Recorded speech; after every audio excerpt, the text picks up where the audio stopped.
Assalamualaikum semua. Hari ni saya masak kari kambing favourite suami. Mula-mula rebus kambing sampai betul-betul empuk. Sementara itu bancuh serbuk kari dengan sedikit air. Panaskan minyak, tumis bahan kisar, cili kering, bawang merah, bawang putih dan halia.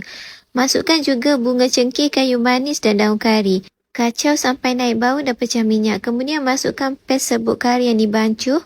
Bila dah wangi, masukkan kambing rebus. Kacau. Selepas itu, masukkan 1 kotak santan dan sedikit air. Kacau perlahan sampai kuah sebati dan pekat. Kemudian, kita masukkan kentang yang telah dipotong.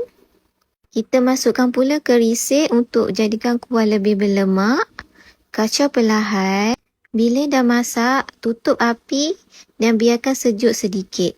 Akhir sekali, kita masukkan gula, garam dan sedikit perasa. Siap, selamat mencuba.